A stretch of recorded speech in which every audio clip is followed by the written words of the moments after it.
प्रधानमंत्री क्लीमेंट एटली ने यह आश्वासन दिया भारत के लिए एक संविधान और मुस्लिमों को उनका अधिकार दिलाने पर बहुत जल्द ही काम किया जाएगा।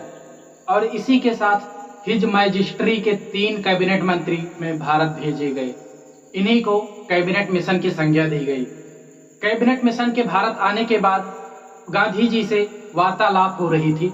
गांधी जी ने कहा, विश्वास कीजिए भारत बहुत बेहतर हो जाएगा जब आप लोग चले जाएंगे।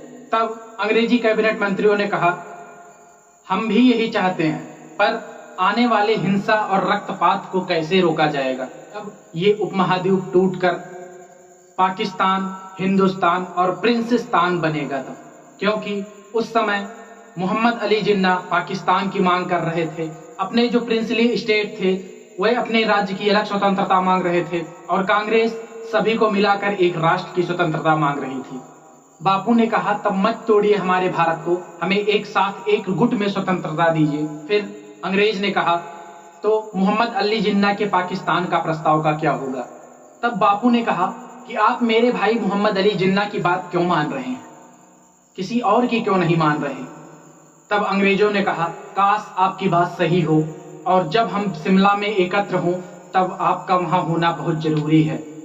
महात्मा गांधी जी ने कहा, मैं वहां क्या करूंगा, ना ही मैं कांग्रेस का सदस्य हूं और ना ही मुस्लिम लीग का, और ना ही आपके द्वारा बुलाए हुए किसी प्रिंसली स्टेट का, तो मैं वहां रहकर क्या करूंगा। फिर अंग्रेज ने कहा, आपकी सलाह वहां दरकरार हो जब शिमला में बात चलेगी आरजी सरकार और भारत के संविधान पर। इसके बाद वो समय आ गया जब लॉर्ड साहब यानी वायसराय की कोठी शिमला में बैठक हो रही थी, और वहां भारत भर की अहम सियासी हस्तियां एकत्रित हो रही थी। कांग्रेस की तरफ से आए थे अध्यक्ष मौलाना आजाद, साथ में पंडित जवाहरलाल नेहरू, सरदार पटेल और अब्दुल गफ्फार खान भी थे।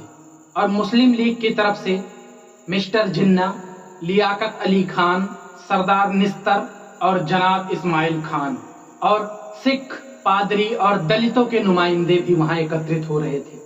और सैकड़ों रजवाड़ों के तरफ से भोपाल के नवाब मोहम्मद हमीद उल्लाह थे, जो चेंबर ऑफ प्रिंसेस के चांसलर थे। सब वहां जब इकट्ठा हुए तो अंग्रेजी मंत्री ने कहा, दोस्तों, हवा का रुख दुनिया भर में बदल रहा है। जिस दिन से यह खूनी जंग शुरू हुआ था तभी से ब्रिटेन में हमारी नई लेबर सरकार का मत है कि समय आ गया है कि भारत अब खुद तय करे कि अपना निजाम उसे किस तरह चलाना है। और इस मीटिंग का यही मुद्दा है कि आप सब ब्रिटिश इंडिया के और रजवाड़ों के नुमाइंदों से मिलकर यह तय करें कि एक आजाद हिंदुस्तान का संविधान कैसा होगा।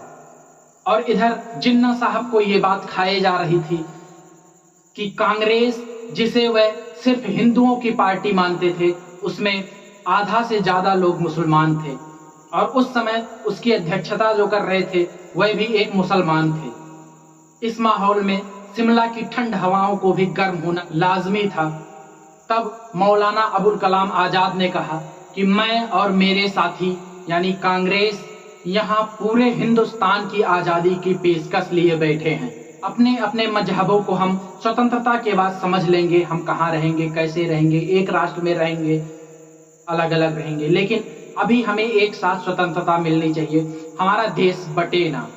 और इसी के साथ खड़े होकर मोहम्मद अली जिन्ना की तरफ हाथ बढ़ाया और कहा, आप हमसे हाथ मिला लीजिए, हम एक होकर स्वतंत्रता लेंगे और एक देश में रहेंगे, हमारे देश का बंटवारा ना हो। लेकिन मोहम्मद अली जिन्ना ने मुंह फेरकर सीधे इनकार कर दिया और कहा कि ख्वाब जो इस देश के मुसलमानों के लिए भयानक बन सकता है उसे हम नहीं देखा करते, हमें अलग पाकिस्तान चाहिए। हम कांग्रेस की मनमानी को नहीं रोक पाएंगे, इसलिए हिंदुस्तान के मुसलमानों को अलग पाकिस्तान चाहिए जिसमें वह खुद अपना संविधान तय कर सके। इसके आगे क्या हुआ बताएंगे अगले सेशन में। तब तक के लिए जय हिंद।